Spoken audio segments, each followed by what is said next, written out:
Assalamu alaikum. Today, we are going to talk about something many people wonder about but few discuss openly, not because it is unimportant, but because it is intimate and sacred. We will speak with gentle language, dignity, and clarity. I will not use crude or explicit terms. Instead, I will use respectful expressions so everyone, young adults, married couples, and those seeking knowledge can follow easily. The question is simple in form, but heavy in meaning. Within marriage, there are ways spouses may come together that are fully permitted, and there are ways that are not allowed. Why does Islam draw those boundaries? What is the wisdom behind them? How should a loving, faithful couple approach intimacy in their private life so that it becomes a source of mercy, comfort, and spiritual draw, not harm or confusion? If you felt awkward clicking this video because you wondered whether it is safe to ask such questions, you are not alone. Many sincere Muslims are unsure because public conversation about marital intimacy is often either shameful silence or crude exaggeration. My aim is to help you understand, in a kind, calm, and informed manner, what Islamic guidance is, why it exists, and how you and your spouse can live with honor, mutual respect, and spiritual mindfulness. Let us begin. Imagine marriage as a garden given by Allah. The garden has paths and plots. Some paths are meant for walking, some are meant for sitting and reflecting. Some plots are cultivated to grow fruit.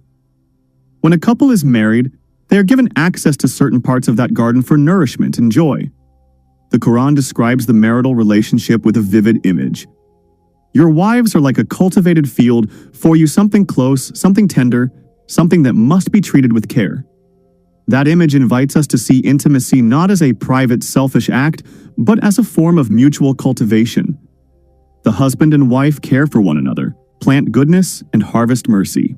Now, the Shari Islamic law speaks broadly and clearly. There is a natural and dignified way for spouses to be intimate with one another. This is the path that the sacred texts, scholars, and the lived tradition of Muslims support. This permitted way is the one that the Creator himself framed for mutual love, shelter, and the fulfillment of human needs in a lawful and wholesome manner. It is the way that harmonizes physical closeness with spiritual dignity. There is also, however, a practice that is explicitly excluded from the permissive framework. The texts and the clear consensus of the scholars warn against it. It is described, in the language of jurisprudence, as a prohibited act between spouses. Why? The reasons are not simply moralizing or meant to shame. They are rooted in wisdom that spans spiritual, ethical, and human well-being.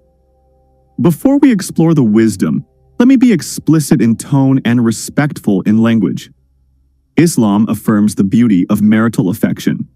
The relationship of spouses is called a mawadda wa rahma, love and mercy. The Prophet encouraged kindness, tenderness, and mutual gratification within lawful limits.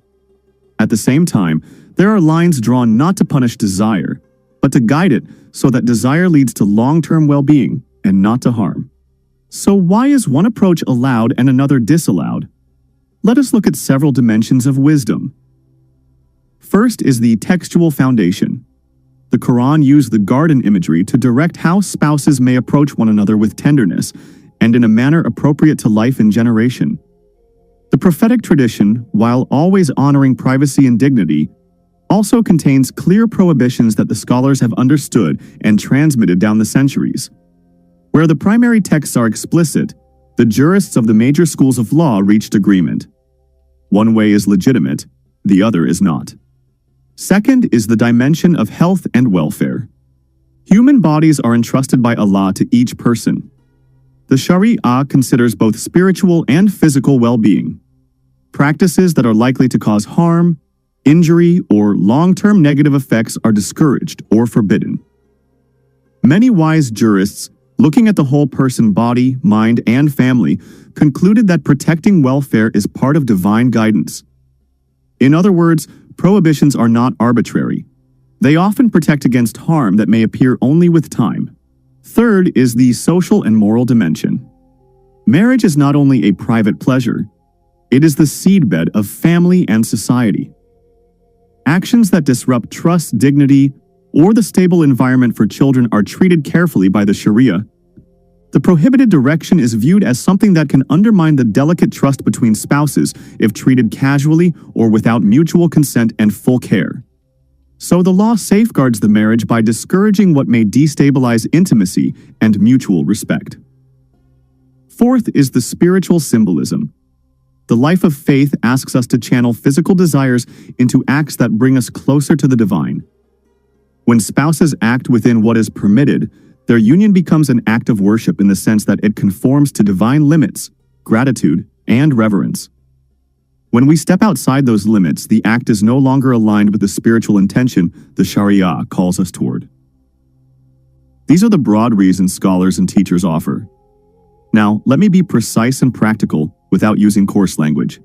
I will use clear metaphors you can explain to your spouse. There is the natural path the way one is invited to approach in the garden. It is honorable, tender, and meant for both husband and wife to enjoy without guilt or shame. It is the way in which the spouses come together face to face, not in the public sense, but in the sense of mutual and proper approach that the faith frames as lawful. This path is accompanied by rights, mutual responsibilities and care, consent, gentleness, and attention to the other's comfort. There is also another path, which the tradition regards as impermissible. The texts call it out, and the consensus of scholars across Sunni and Shia lines has been to forbid it. This is not because of prudishness, but because of a combination of textual clarity, concern for physical integrity, and the preservation of marital trust. It is important to state this clearly. The unlawful path is not permitted between spouses. Many people wonder whether this prohibition is cultural or scriptural. The simple answer: it is rooted in scriptural guidance and affirmed by the juristic tradition. Moreover, the jurists who restrict this path do so with evidence from the prophetic teachings and with concern for the dignity of human beings.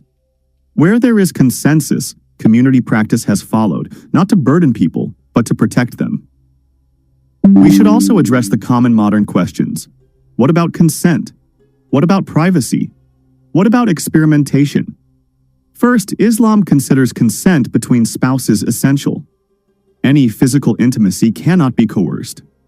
The Prophet made mercy, kindness, and mutual consideration the pillars of marital love.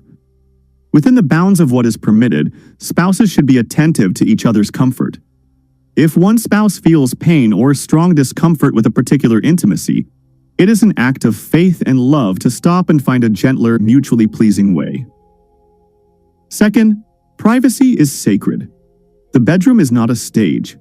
What happens between husband and wife should remain private, handled with modesty and respect.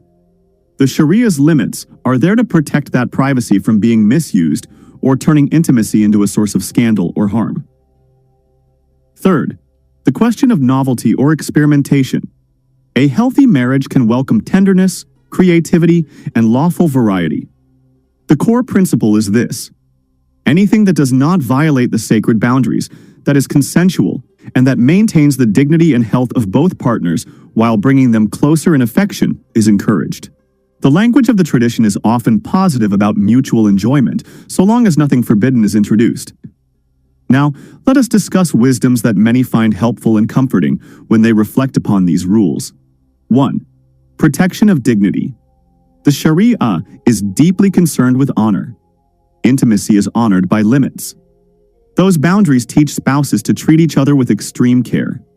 The forbidden path is said to be contrary to the dignity that Islam asks partners to protect. 2. Physical safety. Bodies can be harmed when used in ways not intended by nature or that carry risk.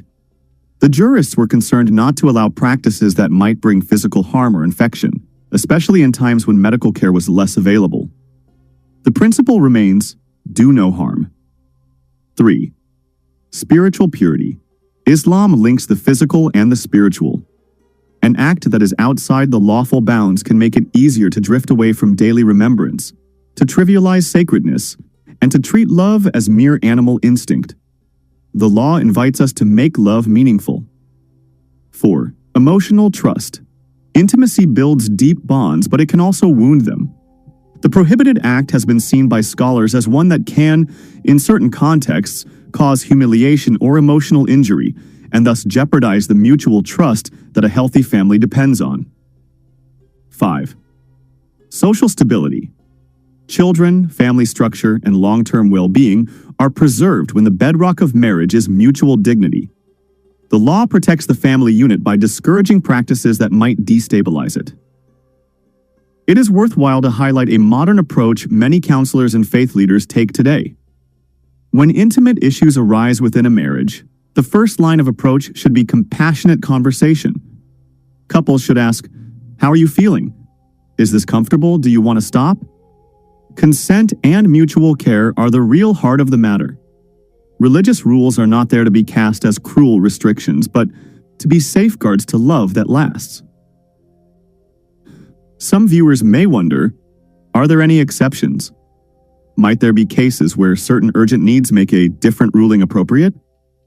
Islamic jurisprudence does understand the principle of necessity in emergency situations. Certain exceptions may be considered. But these principles are not a license for casual disregard.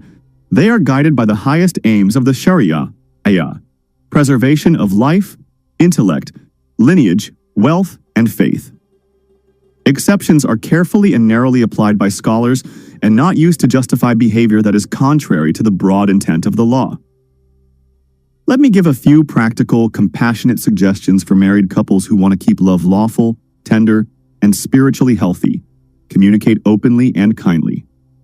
Your spouse is not a private experiment. Tell each other what feels good, what feels uncomfortable, and what you cherish most. Speak with empathy. Prioritize consent and comfort. Even in the permitted framework, everyone deserves attention. If your partner shrinks, stops, or expresses pain, stop. Your relationship will deepen, not weaken, when you honor limits. Embrace diversity within lawful bounds. Being playful, tender, and creative is fine when both agree and when dignity is preserved. Find ways to show love that are merciful and respectful. Seek knowledge together. Learn together from trusted religious scholars and reputable counselors. Many faith leaders today offer marriage workshops that combine spiritual guidance with relationship skills. Consult a trustworthy scholar or counselor if there is confusion. It is better to ask a knowledgeable, compassionate person than to be confused by social media or hearsay. Remember the spiritual meaning. Intimacy in Islam is more than pleasure, it is an act within a covenant. When done in the permitted way and with right intention, it draws you closer to each other and to Allah. You may ask, how do we talk about this without shame? Start with kindness. Open with phrases like, "I love and respect you." "I want us to be close in a way that is honoring and safe." Avoid accusatory or mocking tones.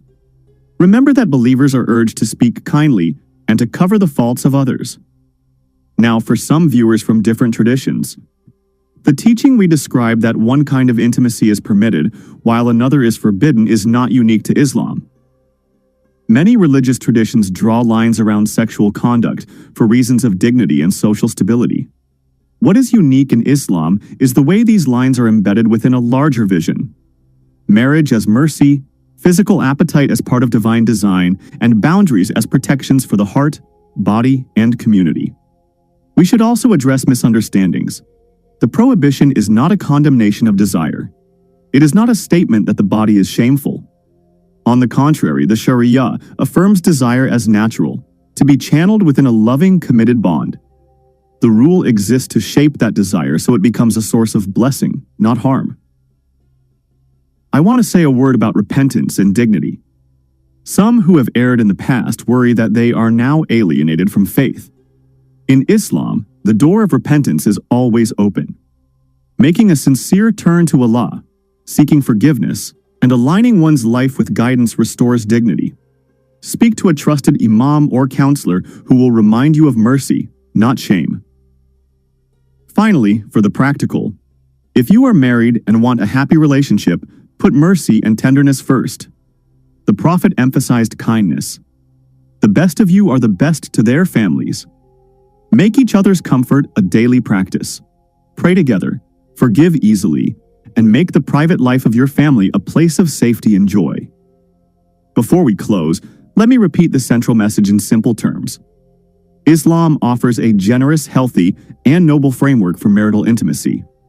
It allows and celebrates closeness in certain natural, dignified ways, while prohibiting other practices that the texts and jurists, with concern for human welfare, have disallowed.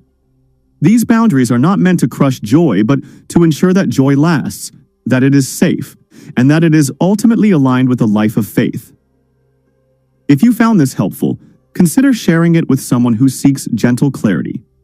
If you have personal questions, seek counsel from scholars you trust, and from counselors who respect your faith and dignity. This is a private matter for married people. Public conversation should be always shaped by respect and goodness. May Allah make your marriages a source of tranquility, mercy, and blessing. May He guide us to live with wisdom, to love with tenderness, and to observe His limits with gratitude. Assalamu alaikum wa rahmatullah.